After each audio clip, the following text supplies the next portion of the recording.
El tema que tenemos para hoy es ese que usted ve en pantalla que se llama fuego extraño, ¿verdad? En algún momento, pues a veces en reuniones pasadas hemos hablado así como de pasadita, ¿no? Acerca del fuego extraño, pero hoy nos vamos a dedicarle precisamente esta reunión para hablar acerca de ese tema que le diré. Es un tema bastante interesante. La verdad de que yo he estado aprendiendo mucho precisamente en lo que es la preparación del tema y espero pues de que también con sus comentarios y todo podamos definitivamente enriquecer lo que vamos a ver ahora.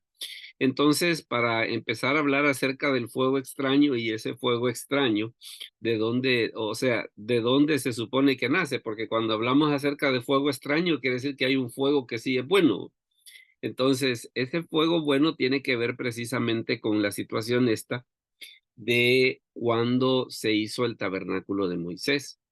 De que cuando se hizo el tabernáculo de Moisés, pues se hicieron todas sus partes, se armó, se hizo un sacrificio y precisamente después del sacrificio ocurrió esto que tenemos acá. Miren, Levítico 9 del 22 al 24. Hermano Jaime, nos lo puede leer, por favor. Levítico 9 del 22 al 24. Dice así la palabra de Dios. Después alzó Aarón sus manos hacia el pueblo y lo bendijo, y después de hacer la expiación, el holocausto y el sacrificio de paz, descendió. Y entraron Moisés y Aarón en el tabernáculo de reunión, y salieron y bendijeron al pueblo, y la gloria de Jehová se apareció a todo el pueblo. Y salió fuego de delante de Jehová, y consumió el holocausto con las grosuras sobre el altar, y viéndolo todo el pueblo, alabaron y se postraron sobre sus rostros. Palabra de Dios. Entonces, esa fue, digámosle así, como el sello de aprobación de que lo que se había hecho, pues estaba todo como según las instrucciones dadas, ¿no? Se construyeron todos los muebles, se hizo todo lo necesario que iba a tener el tabernáculo, se hizo ese sacrificio y descendió el fuego de Dios que quemó ese sacrificio. Bueno, pero y fíjese que hay un detalle bien interesante, y es el hecho de que había una instrucción precisamente sobre qué hacer con ese fuego. Hay una cosa que a mí me llama la atención y que vamos a ir notando a medida que vayamos avanzando en esto, que habían veces que Dios le daba al pueblo de Israel instrucciones sobre cosas que todavía no habían sucedido, ¿verdad? Como por ejemplo el hecho de que les da la instrucción sobre la celebración de la fiesta de primicias, que era una fiesta de cosecha y no habían llegado a la tierra prometida todavía, ¿verdad? Pero ya les estaba diciendo, mire, cuando lleguen allá van a cosechar, van a celebrar así, van a hacer esto y esto. Entonces se ve mucho esa situación de que habían instrucciones a futuro. Una de las instrucciones a futuro tenía que ver precisamente con lo que es, permítame, tenía que ver precisamente con lo que es la cuestión esta del fuego. Y mire en ese caso qué es lo que sucedía. Eh, Permítame, la cita es esta, mire, Levítico 6 del 8 al 9. Hermana Gladys, si nos lo puede leer, por favor. Amén, pastor. Dice, habló aún Jehová a Moisés diciendo, manda a Aarón y a sus hijos y diles, esta es la ley del holocausto. El holocausto estará sobre el fuego encendido sobre el altar toda la noche hasta la mañana. El fuego del altar arderá en él. Correcto. Esa era básicamente la idea sobre qué era lo que había que hacer con ese fuego del altar. Y mire, y había un detalle bien, bien tremendo en esto. Es esto que está acá, mire, lo que dice en Levítico 6 del 12 al 13. Y el fuego encendido sobre el altar no se apagará, sino que el sacerdote pondrá en él leña cada mañana y acomodará el holocausto sobre él y quemará sobre él las grosuras de los sacrificios de paz. El fuego arderá continuamente en el altar, no se apagará. Entonces, básicamente, qué fue lo que sucedió? El fuego fue encendido por Dios. ¿Y qué era lo que ellos tenían que hacer después de que Dios encendió ese primer fuego? Lo que ellos tenían que hacer era que no debían de dejar que se apagara. E incluso se ve pues de que incluso cuando transportaban el tabernáculo se ve que andaban ahí el fuego en una situación de tal manera de que eso no debía de apagarse, pues. O sea, no era que de que mire, como lo tenemos que trasladar, pues entonces apaguemos el fuego, cuando lleguemos allá encendamos otro. No, sino que ese primer fuego, la instrucción tenía que ver precisamente precisamente con eso, de que el fuego no debía de apagarse, porque había sido encendido por Dios. Ahora, y ese fuego que había sido encendido por Dios, ¿a dónde? ¿A dónde era que lo habían encendido? Lo habían encendido acá, mire, ve. Porque lo que sucede de que vaya, por ejemplo, si nosotros vemos lo que son los mobiliarios del tabernáculo, vemos primeramente cómo está la distribución. Vemos precisamente que está el área exterior, que es el lugar, el atrio, perdón, el área exterior, que es el lugar santo, que en este caso tenía 100 codos. El codo medía 45 centímetros, entonces quiere decir de largo eran 45 metros. El ancho, que era de 50 codos, sería 22 metros y medio.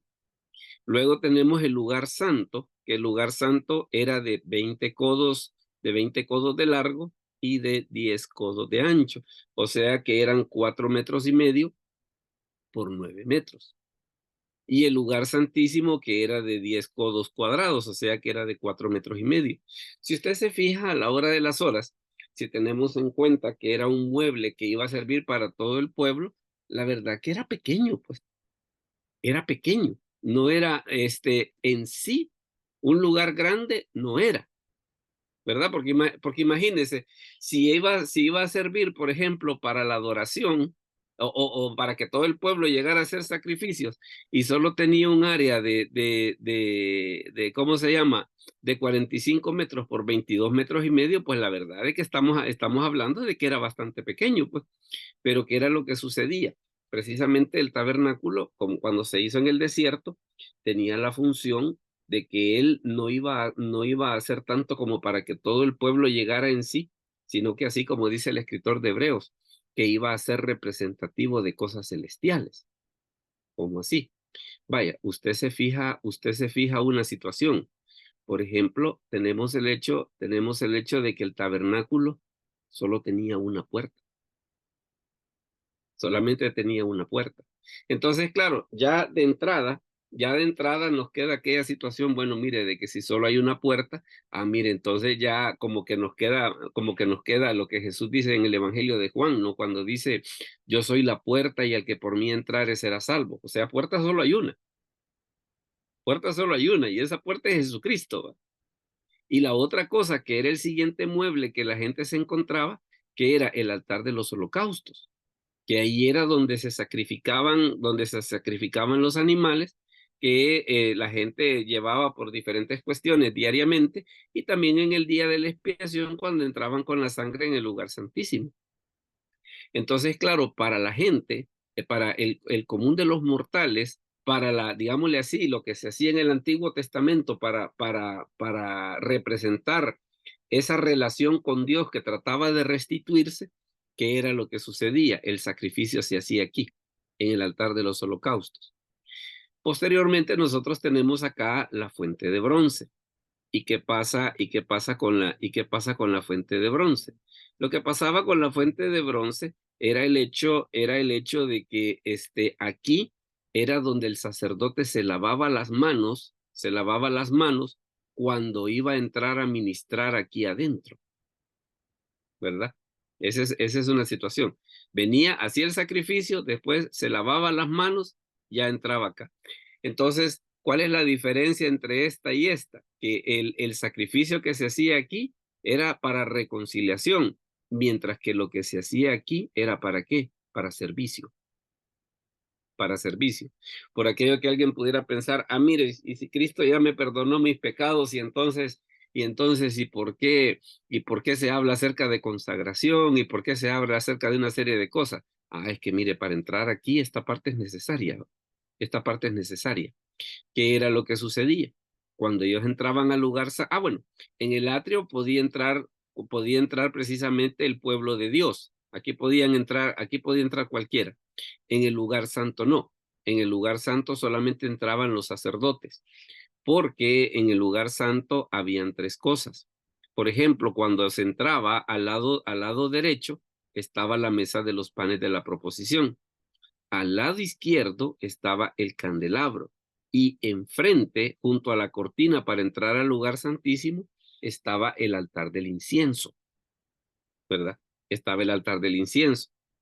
¿Y qué era lo que sucedía? Porque, por ejemplo, la cuestión esta del candelabro y una de las cosas que tenía el lugar santo era que no tenía ventanas, porque la única luz con la que se iluminaba era precisamente con la luz que había acá en el candelabro en el lugar santo, que es una representación precisamente del Espíritu Santo, ¿verdad? De que para poder servir a Dios se necesita pues de la luz del Espíritu Santo para poder hacerlo.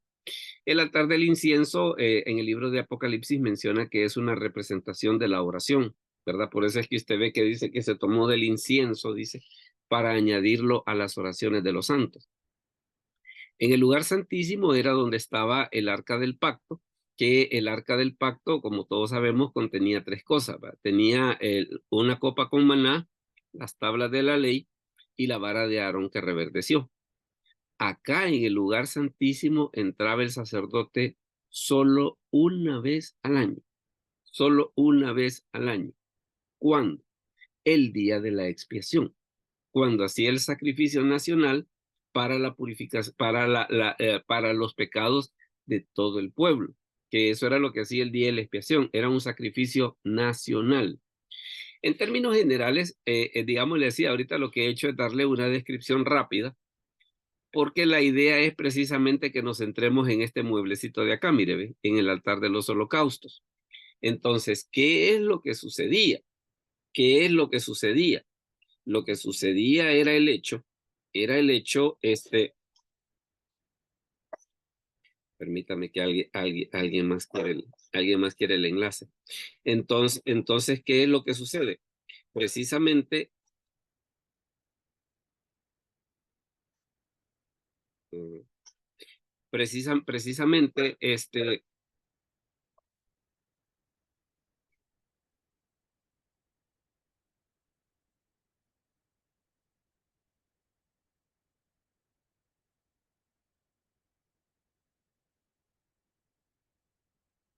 lo voy a poner que es el mismo.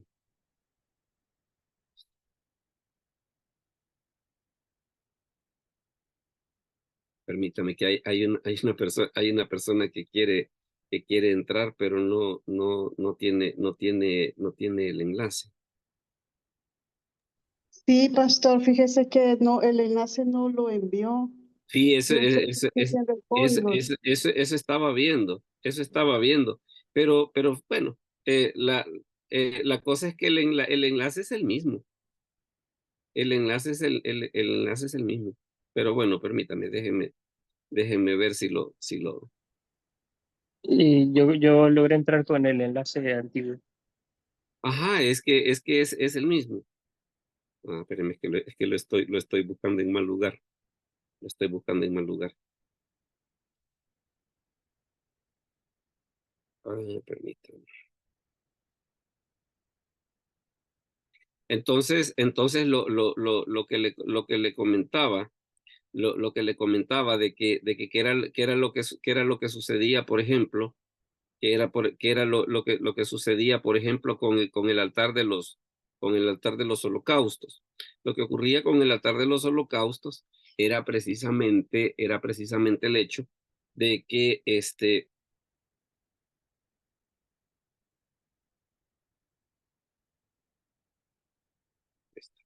entonces, qué era lo que sucedía? En el altar de los holocaustos era precisamente donde se hacían los sacrificios diarios, los sacrificios por las fiestas, ahí prácticamente los sacrificios en general se hacían ahí. Decíamos que el fuego que había allí, ese fuego había sido encendido por Dios. Y lo que ellos tenían que hacer era que no tenían que dejar que ese fuego se apagara. O sea, esa era el asunto. Entonces puede usted darse cuenta en este caso por qué ese fuego era tan importante, porque precisamente ese fuego se había encendido aquí había sido encendido por Dios y ellos lo que no debían de hacer era no debían dejar que se apagara, sino que alguien tenía que estar al pendiente de que en cualquiera de los sacerdotes, ¿no? Personas designadas debían de estar al tanto precisamente para que ese fuego no se apagara, porque no iba a ser aquello de que, mira, Señor, fíjate que se nos apagó el fuego, no podemos nosotros encender otro, o nos lo podés volver a encender, ¿va? No, sino que la lógica era, Dios lo había encendido, y lo que ellos tenían que hacer era no permitir que se apagara. Dígame, hermana Gladys. Pastor, me podría, bueno, usted estaba explicando sobre este del altar de bronce. Ahí es donde hacían los sacrificios, dice usted. Tanto los que se hacían, digamos, los normales, por ejemplo, vaya, usted, por ejemplo, ve a Ana cuando llega precisamente cuando hace la oración por su hijo, o sea, cualquier otro tipo de sacrificio, ya sea para perdón de pecados, porque también estaba, por ejemplo, el que le llamaban el sacrificio de paz, que ese sacrificio de paz era cuando una persona hacía un sacrificio en agradecimiento por un favor recibido, o sea, no era necesariamente por cuestiones de pecado. Cualquier otro sacrificio, incluyendo el del día de la expiación, se hacía aquí, ¿verdad? Entonces, la diferencia estaba de que, por ejemplo, en el caso cuando era el día de la expiación, el sacrificio se hacía aquí y con la sangre se entraba al lugar santísimo. Esa tal vez era la única diferencia, que era la única situación que se hacía nada más ese día. Ese día no se hacía, no se prácticamente no se daba la situación, no se daba la situación esa de que entraban al lugar santísimo a cada rato. No, al lugar santísimo solamente se entraba el día de la expiación, nada más, solo ese día. Ya de ahí los demás sacrificios se hacían en cualquier otro día y se hacían ahí. Pero como les comentaba, pues si vemos en cierto modo, la verdad que el lugar era algo pequeño, pues, pero como la finalidad no era meter un montón de gente, sino que la finalidad es así como dice el escritor de Hebreos, que fuese algo representativo de las cosas celestiales, ¿verdad? Esa tal vez era la función importante en ese sentido del tabernáculo. Y usted puede ver por algunas cosas que hemos mencionado así brevemente, de que sí, efectivamente, sí efectivamente cumplía esa función, pues, de representar las cosas celestiales. Ahora bien, como estamos, vea tal vez dos cosas quiero resaltar y por qué es este diagrama. Primeramente era dónde es que estaba este fuego, que el fuego estaba aquí, ¿verdad? El fuego estaba aquí. Y el otro detalle importante que es a resaltar era quién lo había encendido, que lo había encendido Dios. Entonces eso hacía de que ese fuego de allí fuese bien especial, ¿verdad? No era que alguien iba a decir, hey, mire, fíjese que el fuego se apagó, fíjese. Veamos si conseguimos aceite o conseguimos gas por ahí y lo volvemos a encender, ¿va? No, sino que ese fuego había sido encendido por Dios y lo que ellos no debían de hacer era dejar que se apagara. Y cualquier cosa que estuviera relacionada con esto, que necesitase fuego, ¿de dónde tenían que agarrar? Tenían que agarrar de este. De este. De ahí era de donde salía toda esa situación. Ahora que ya tenemos claro esos dos puntos, vamos a ver entonces de dónde viene la cuestión esta del fuego extraño. Mire, que es lo que nos... bueno, antes de eso, tenemos la situación de que hay 12 menciones del fuego en las Escrituras. Fíjese que de esas 12 menciones, hay 6 menciones en las que el fuego es benéfico. Por ejemplo, está la primera mención, que es precisamente la de Levítico 9:24, la que hemos leído hace un momento, cuando Dios enciende el fuego por primera vez. Está también, por ejemplo, en el caso de los jueces, que también en la época de los jueces, en tiempo de Gedeón específicamente, Dios envió fuego del cielo, que en ese caso fue sobre un sacrificio, ¿verdad? En Jueces 13:20, también en Manoa, que era el papá de Sansón, ellos hicieron un sacrificio, Dios mandó fuego y el sacrificio se quemó. También tenemos la otra ocasión que en el caso del rey David también ocurrió algo parecido, ¿no? Que en un sacrificio Dios manda fuego y el sacrificio fue aceptado. Lo mismo se dio en la época del rey Salomón y en este caso en la época de Elías, cuando fue la cuestión esa de que Elías había hecho el altar ante los profetas de Baal y descendió fuego de Dios para demostrar pues de que el sacrificio de Elías era aceptable. Esas son las 6 ocasiones en las que el fuego en las escrituras se ve que tiene una acción benéfica. Pero hay también otras 6 ocasiones en las que el fuego es tragedia. ¿Cómo así? ¿Cuáles son esas 6 ocasiones? La primera de ellas es en Nadab y Abiú, que es lo que vamos a ver ahorita del fuego extraño. La segunda es precisamente en Tabera, que dice la escritura que la gente comenzó a protestar contra Dios y Dios mandó fuego y quemó a la gente. La tercera vez fue en la rebelión de los hijos de Coré. La cuarta vez fue cuando las ovejas de Job, que dice que cayó fuego del cielo y quemó todas las ovejas y a los que las cuidaban. Y la quinta y la sexta vez son 2 ocasiones con el profeta Elías, que llegaban unos enviados y le decían, a ver, varón de Dios, y Elías decía, bueno, si soy varón de Dios, pues que caiga fuego del cielo. Así que ahí tenemos 6 y 6. Ahora, ¿por qué es esta cuestión del fuego tan especial? Es por esto, mire. Es por esto. Mire lo que dice 1 Corintios 3 del 11 al 15. Hermano Hernán, si nos puede leer esa cita, por favor. 1 Corintios 3 del 11 al 15. Hola. A ver. O hermano Jaime, si nos hace el favor de leernos la cita. 1 Corintios 3 del 11 al 15. Dice así la palabra de Dios, porque nadie puede poner otro fundamento que el que está puesto, el cual es Jesucristo. Y si sobre este fundamento alguno edificare oro, plata, piedras preciosas, madera, heno, hojarascas, la obra de cada uno se hará manifiesta, porque el día la declarará, pues por el fuego será revelada, y la obra de cada uno, cual sea, el fuego la probará. Si permaneciere la obra de alguno que sobreedificó, recibirá recompensa. Si la obra de alguno se quemare, él sufrirá pérdida, si bien él mismo será salvo, aunque así como por fuego. Palabra de Dios. Correcto. Vea de que en este caso, ¿qué es lo que sucede? Hablando acerca del tribunal de Cristo, dice precisamente que lo que va a hacer digámosle así, como la validez de que lo que se está haciendo está bien, ¿qué es? El fuego.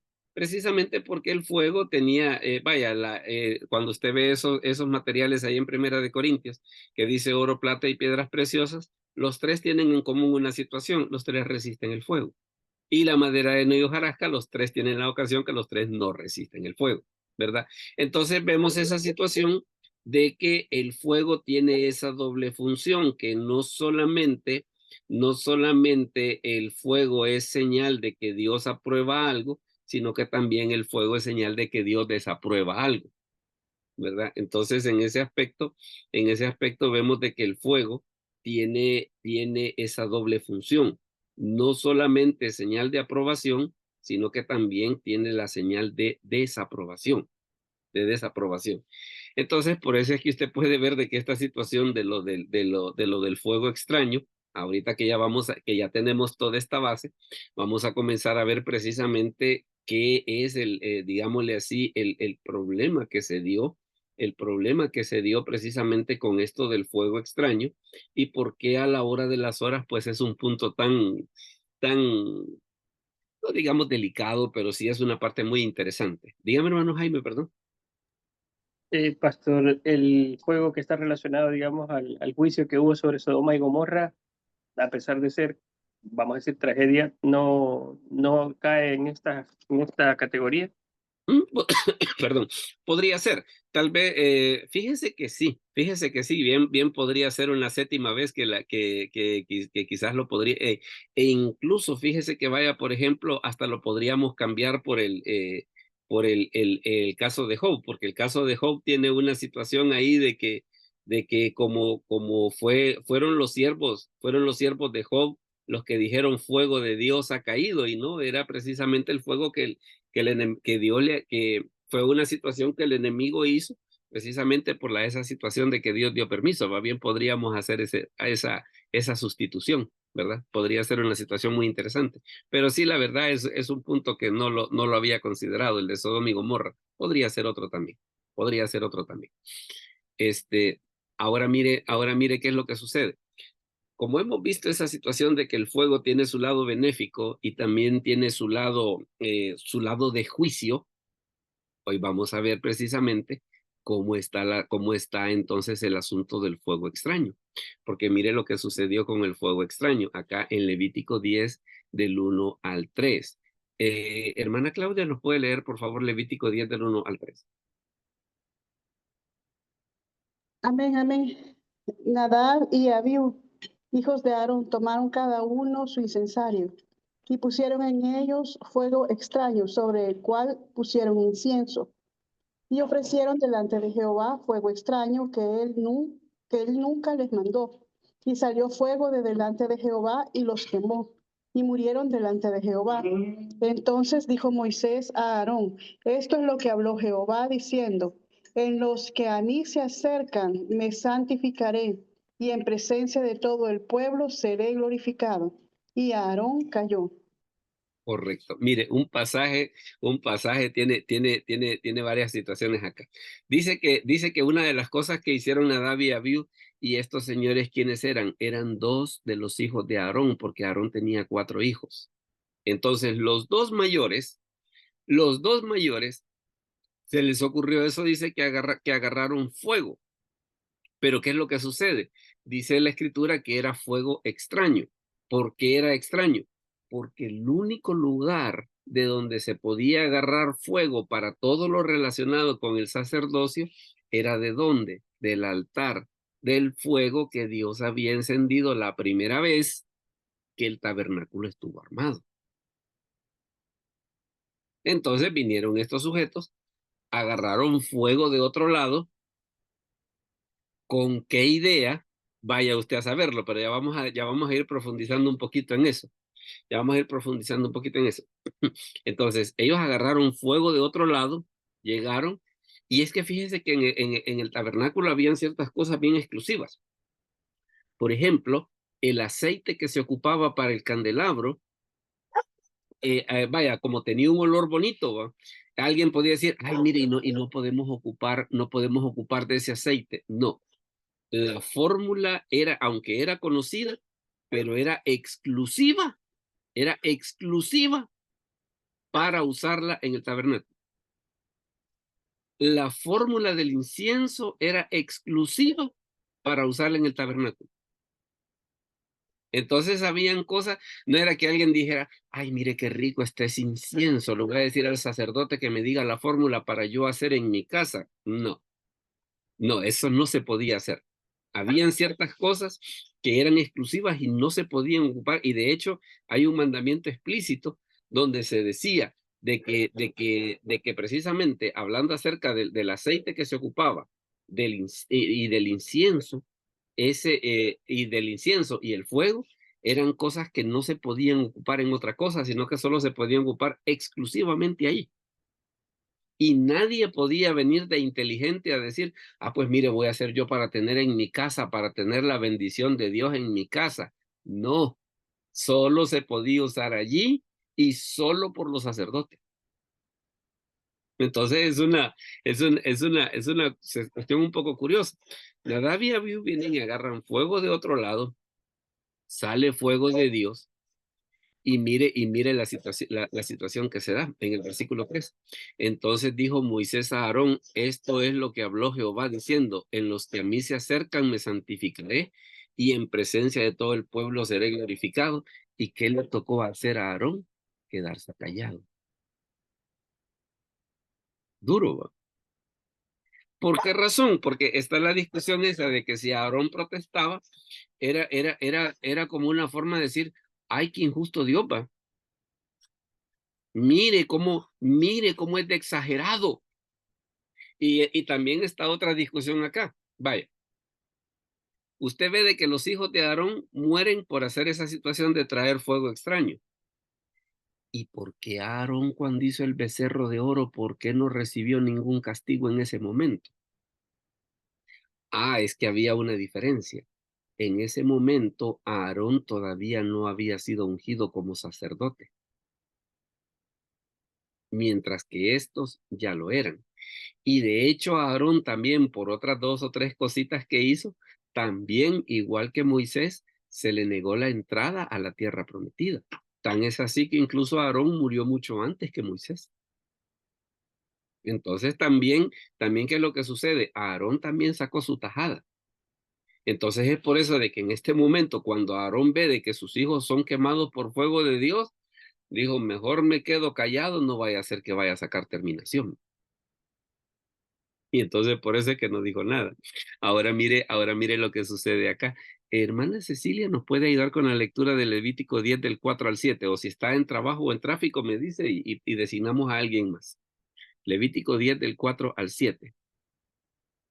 Hola. Dice la palabra, y llamó Moisés a Misael y a Elzafán, hijo de Uziel, tío de Aarón, y les dijo, acercaos y sacad a vuestros hermanos delante del santuario, fuera del campamento. Y ellos se acercaron y lo sacaron con sus túnicas fuera del campamento, como dijo Moisés.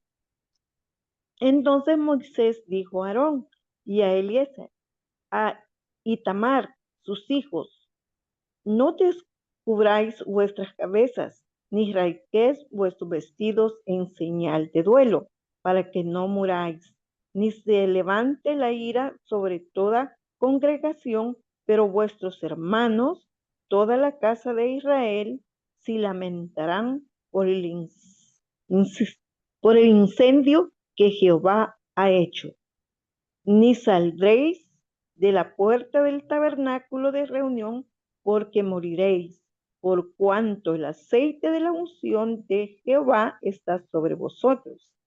Y ellos hicieron conforme al dicho de Moisés. Y Jehová Correcto. habló hasta ahí, Hasta ahí, hermano. hasta ahí. Ahora, vea algunos aspectos acá. Aarón no solo vio morir a sus hijos, sino que no solo no se le dio la oportunidad de llorarlos y no se le dio la oportunidad de sepultarlos. Porque dice la escritura que qué fue lo que sucedió, que Misael y Elzafán, hijos de Uziel, hijo de Aarón, ellos fueron los que que ellos, aunque eran levitas, pero de la tribu de Leví, perdón, aunque eran de la tribu de Leví, pero no estaban en el oficio sacerdotal. Entonces, miren este aspecto, la tremenda situación en la que se vio Aarón, que no solamente vio el juicio sobre sus hijos, y dijo, mejor me quedo callado, así como dice el dicho, ¿va? Calladito me veo más bonito. Se quedó callado porque sabía de que si hablaba iba a sacar terminación. Entonces, ¿qué es lo que sucede? No solamente se queda callado, porque si él hubiera protestado, hubiera sido como una manera de decir, ay, mire Dios, qué injusto, qué drástico, ¿verdad? Entonces, por eso él se quedó callado. No lo dejan sepultar a sus hijos, no lo dejan llorar a sus hijos. Y fíjese que tal vez una de las cosas que dentro de todo esto, como que puede estar la situación. ¿Y por qué tan drásticos? ¿Por qué tan cuadrados? Fíjese que una de las cosas que yo encontré precisamente cuando estaba preparando este estudio tiene que ver con lo siguiente. Me encontré una reflexión que le quiero compartir. Dice esta reflexión, a Dios puedes acercarte como eres, pero no de la manera que tú quieras. Se lo voy a repetir. A Dios puedes acercarte como eres, pero no de la manera que tú quieras. ¿Por qué en este caso la situación es tan drástica? Porque no era el común de los mortales el que se estaba acercando, eran sacerdotes, eran personas que se suponía que sabían cómo era que se tenían que hacer las cosas.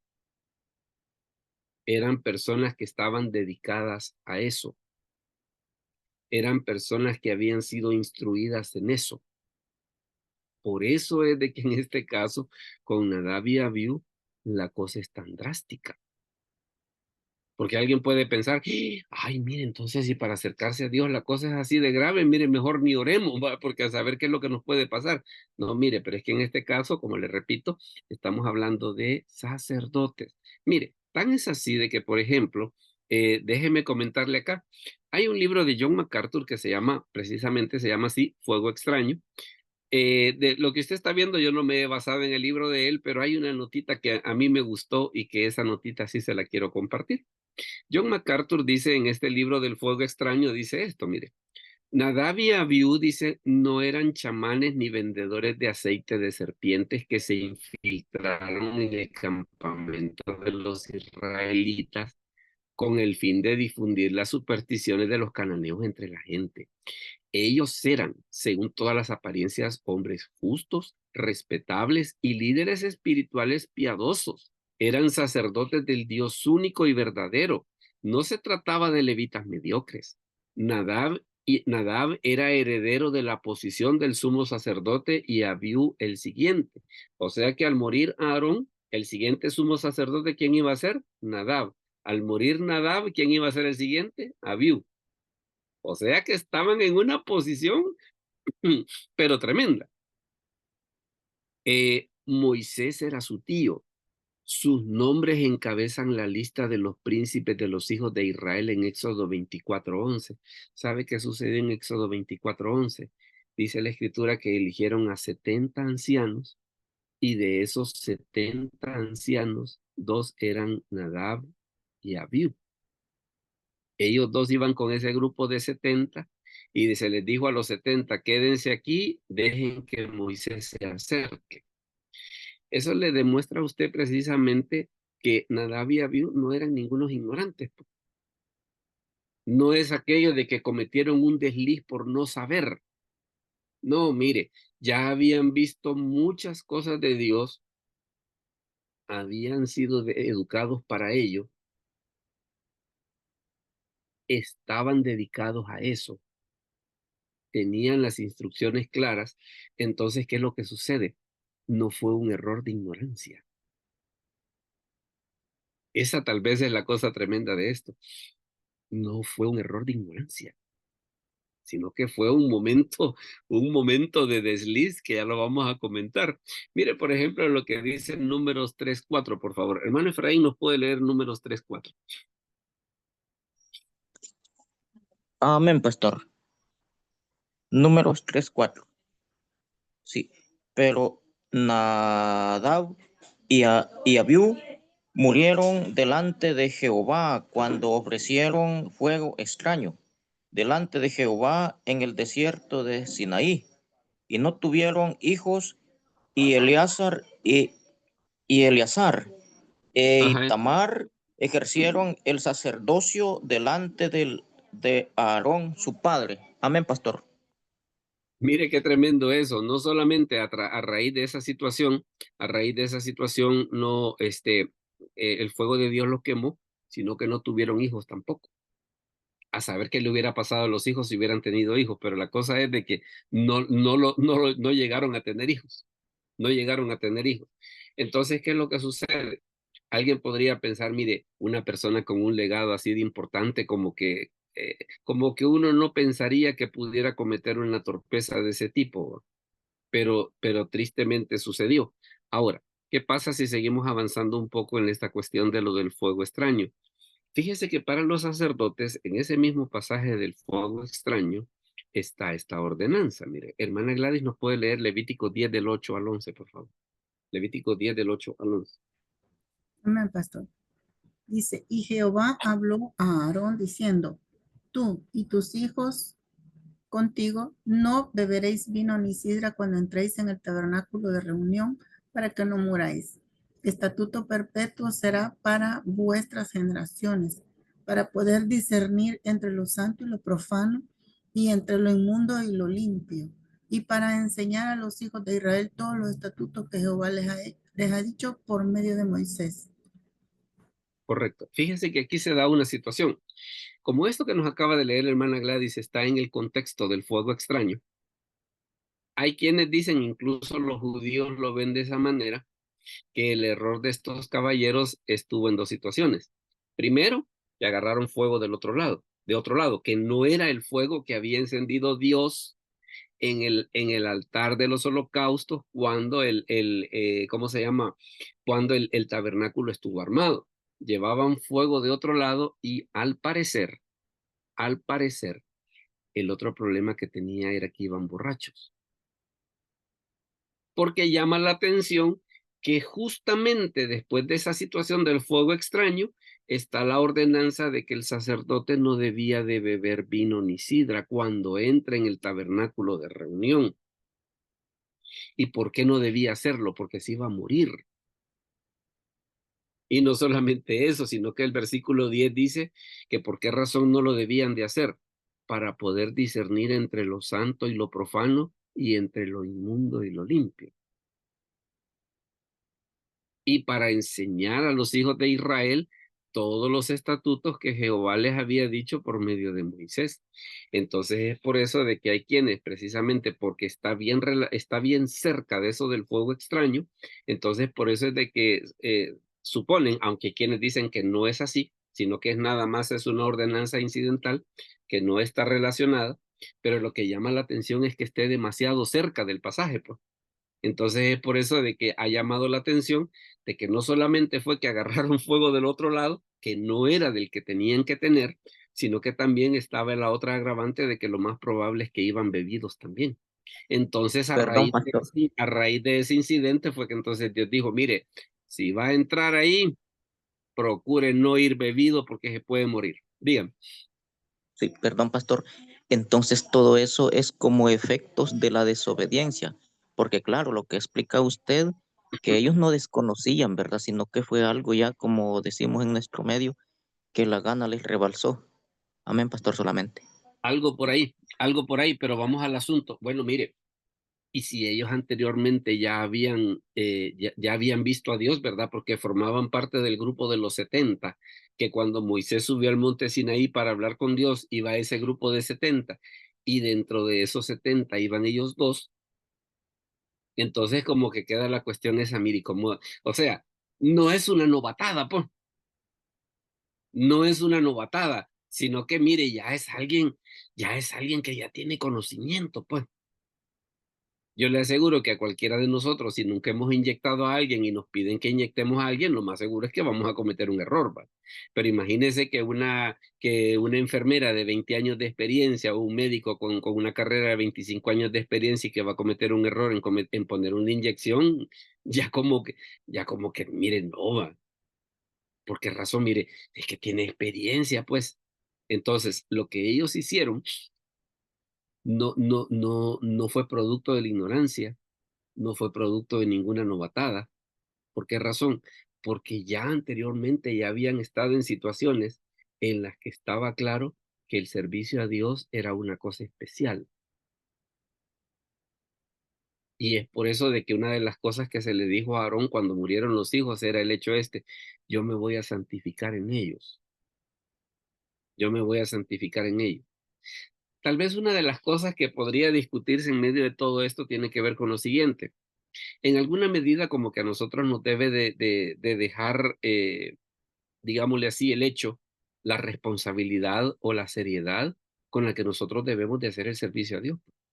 Y que no es una cosa, no es una cosa a la ligera. ¿Va? Mire, yo he escuchado gente que a veces dice, por ejemplo, ay, voy a ver qué herejía les digo, dijo una vez un fulano que escuché hace años. ¿Va? Uy, digo, me voy a hacer a un lado, no voy a hacer de que cuando se abra la tierra me traiga a mí también. ¿Va? Ay, voy a ver qué herejía les digo. No, mire, es que el servicio a Dios no es para tomarlo así tan, ¿cómo se le podría decir? Tan superficial, tan así, tan como que no importa. No, lo contrario, lo contrario. Entonces es por eso que en el caso de los sacerdotes, ¿qué se les dice? Mire, si van a entrar a ministrar, no beban, porque no va a ir en sus cabales, va a cometer un error de juicio y se puede morir. Porque de lo contrario, que no queda claro cómo es esa situación de que personas supuestamente tan conocedoras de tanta experiencia hayan podido cometer una situación tan infantil. Hermana Claudia, dígame, perdón. Pero yo creo, pastor, de que no podríamos limitarlo solamente al tema del servicio o al ir a la iglesia, porque ahora no hay entrega de incienso, no hay ofrendas, no hay sacrificios, no hay un lugar santísimo físicamente, sino que el No, Señor ha puesto en nosotros el lugar santísimo y nuestras oraciones, como usted decía, son incienso Entonces, cuando nosotros vamos a la oración, cuando nosotros estamos en nuestro día a día, no podemos presentarnos delante del Señor como los hijos de Aarón, ¿verdad? Tomando, porque yo lo veo como que ellos menospreciaron la entrega del sacrificio. Entonces, a veces nos pasa que, ay, un ratito voy a orar, ay, si ya tengo sueño, me voy a dormir. Esas oraciones ni siquiera llegan no como decía alguien, más no pasan del techo, porque el fuego ahora, ¿verdad? Como cuando cantamos en el altar de Dios, el fuego está encendido en el altar nuestro corazón. Ah, claro. No, y llevémoslo un poco más allá, porque ya ve que la otra cosa que a mucha gente le gusta enorgullecerse de aquel pasaje del apóstol Pedro, ¿va? De que somos linaje escogido, real sacerdocio, nación santa. Sí, entonces si somos real sacerdocio, mira cómo tenía que ser el sacerdote,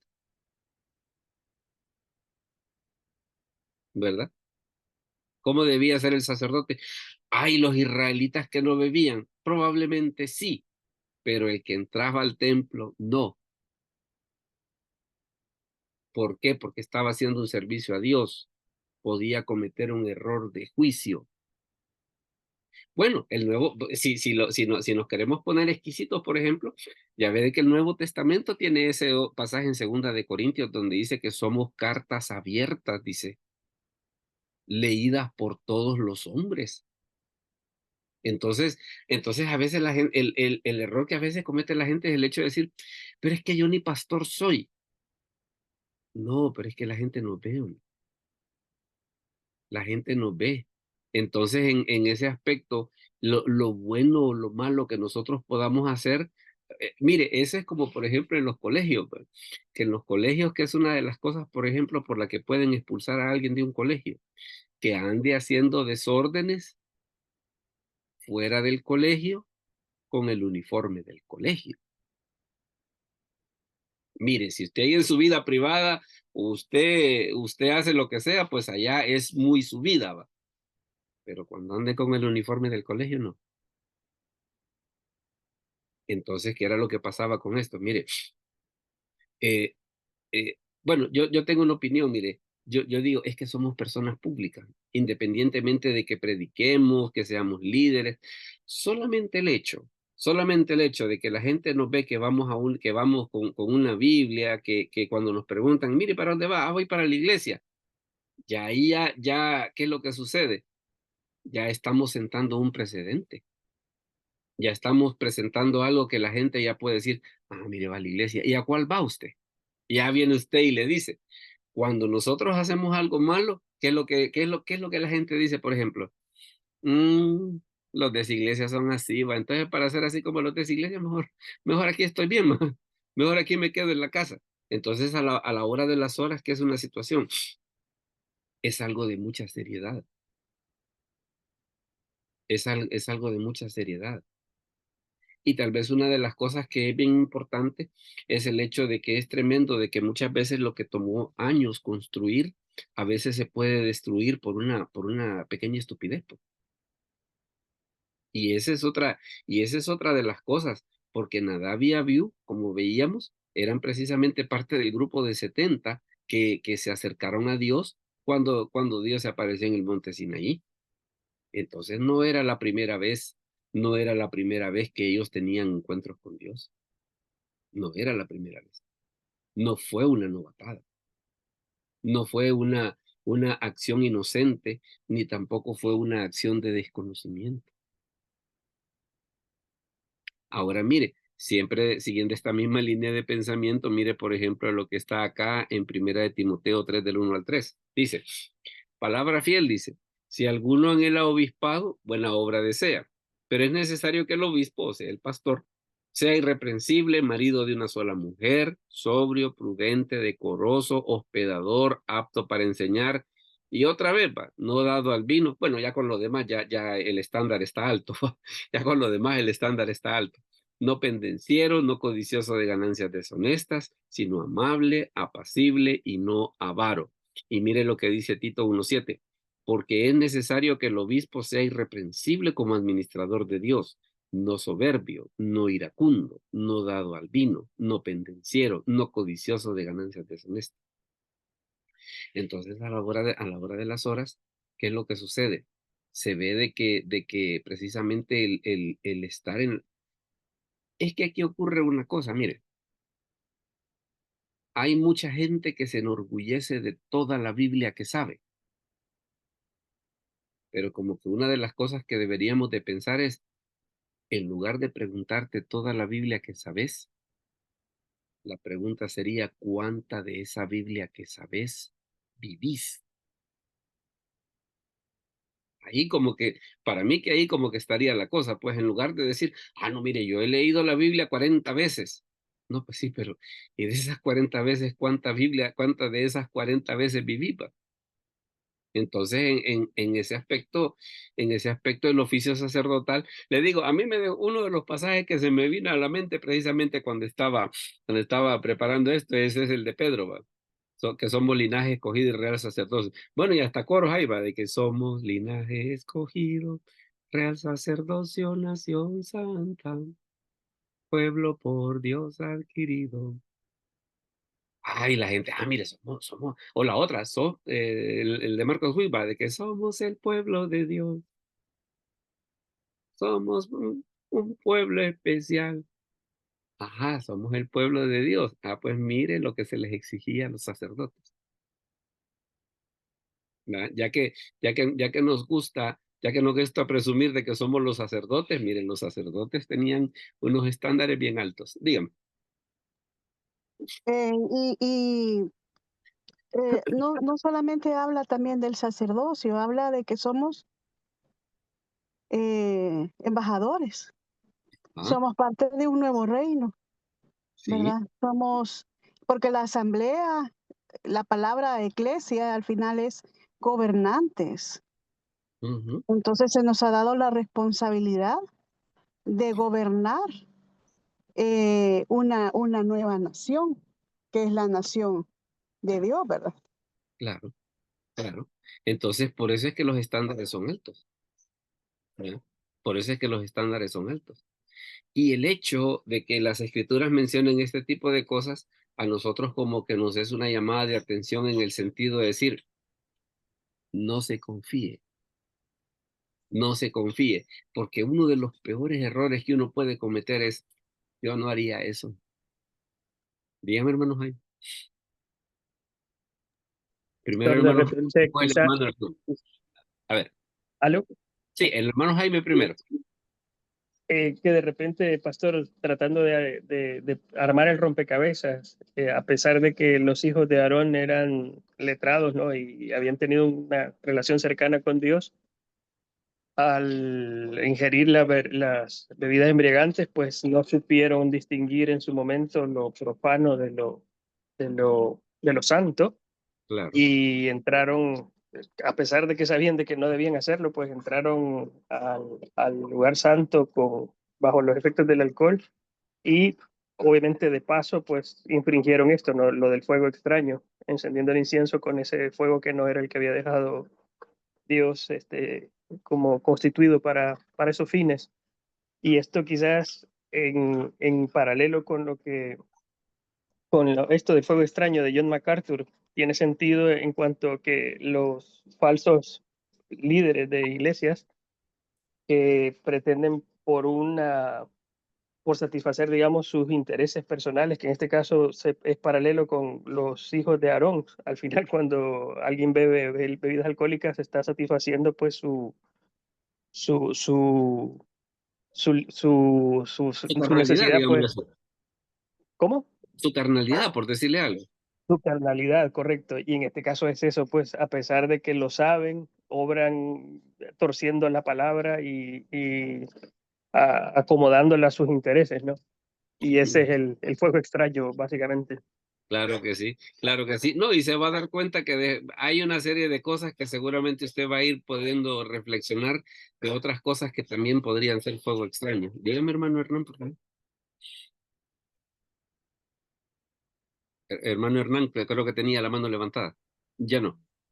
Vale. Sí, A ver, Sí, diga, pastor, buenas noches. diga. No, me llama la atención porque como siempre hay algo que, lo que usted dice, el estándar del pastor, del obispo, ¿va? Entonces, nosotros aquí en el tabernáculo utilizamos el kipá y utilizamos el El talit. manto, Ujú. el talit, ¿va? Entonces, pero viendo ahorita haciendo uniendo todo el tema ahí que usted nos está enseñando, también dice que somos injertados, ¿va? Porque como está como esa separación de que judíos y no somos judíos y todo eso, el tema ese de que no, que nosotros porque como somos la iglesia y el judío es el judío Pero y es que ellos son los... esa es una separación a conveniencia. Esa es una Ajá, separación a entonces, conveniencia.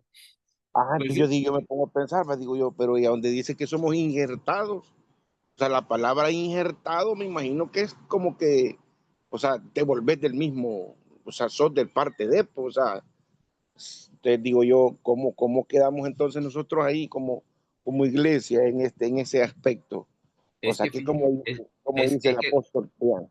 es que sabe qué es Ajá, lo que sucede. Nosotros como cristianos entendemos mal. Y una vez un judío me lo hizo ver. Me dice, ustedes dicen que Dios nos ha desechado a nosotros. Me dice el judío. ajá, Cuando la cosa es diferente, precisamente por la cuestión esa del injerto, no es que cuando un judío se convierte pasa a ser parte del pueblo de Dios. No, es que hay un pueblo de Dios que no es ni judío ni gentil, sino que está compuesto por aquella persona que se ha rendido a Cristo, ¿verdad? ajá, Entonces, ¿qué es lo que sí, sucede? Siguiendo esa lógica es que dice la Escritura, no es que los judíos han sido añadidos a los gentiles, es que los gentiles hemos sido injertados en los judíos. ajá, O sea que, ¿por qué razón? Por la dependencia que nosotros tenemos de las escrituras, de las promesas del Antiguo Testamento. Entonces no es que nosotros somos los lindos, no, sino que nosotros hemos sido injertados a ellos. Por eso, ok. por eso es que se habla acerca de esa cuestión del injerto. Hermana Claudia, dígame, perdón. Gracias, pastor. Bueno, Y también, pastor, dice que, creo que Romanos dice que Dios hizo de los dos pueblos uno solo. así Y es. lo que vino anunciando Juan el Bautista fue un reino. Sí. Arrepentidos porque el reino. Y Jesús habló de un reino. Entonces, al final es un solo reino, una sola nación, nación santa. No aquí, no una patria terrenal, sino una patria celestial. Pero le quería compartir con que dice John Bunyan en el libro de cómo orar en el Espíritu. Sí. Dice que cuando nosotros estamos en la oración y no nos presentamos delante del Señor con el apoyo, el clamor a través del Espíritu Santo, estamos presentando fuego extraño. Ujú. Porque en nuestra carnalidad, o sea, en nuestra humanidad, no carnalmente, sino viéndolo desde el punto de vista de pecado, sino carnalidad humana, o sea, nuestras mentes, nuestras emociones, sin la presencia del Espíritu, dice que es fuego extraño también, porque estamos en nuestras emociones. Ujú. Ujú. Y es que lo que sucede es que la barrera que separa la espiritualidad de la emoción es bien delgadita y por eso es que se puede cometer ese error de decir, mire, hoy sí que de veras sentimos la presencia de Dios. ¿La sintió el qué? Perdón, su carne o qué? ¿Va? Entonces, bueno, una persona me decía uno de estos días la diferencia porque habían estado en un culto de alabanza en una semana y a la siguiente semana habían estado en una fiesta de alguien.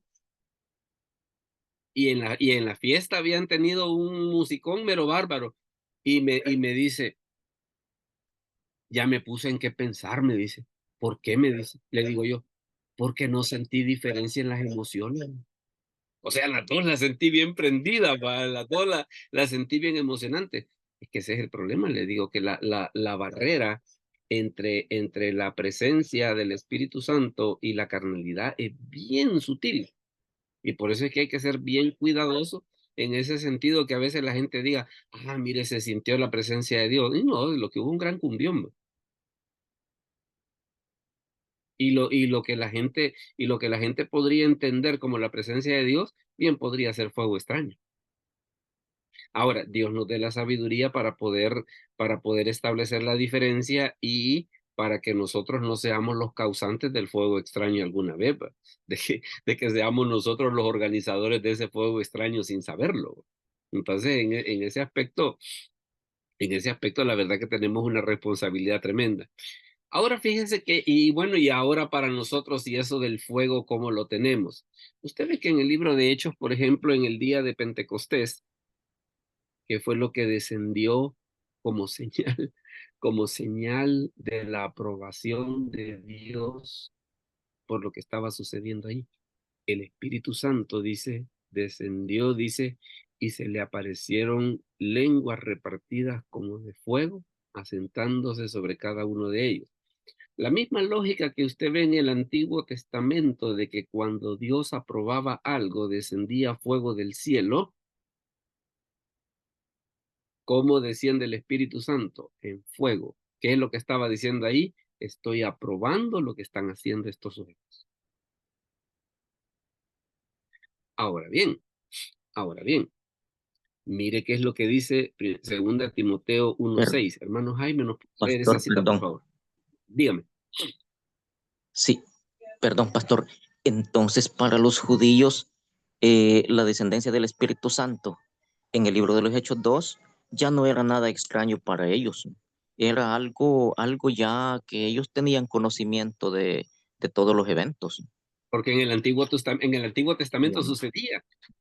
En el Antiguo Testamento sucedía. Veíamos 6 casos en los que descendió para bendición y veíamos 6 casos en los que descendió para tragedia. O sea, para ellos el concepto ese de que descendía fuego del cielo cuando Dios demostraba algo, no era, y tampoco a nosotros nos deja la cuestión. Entonces quiere decir de que el que haya descendido el Espíritu Santo precisamente en llamas de fuego no es incidental.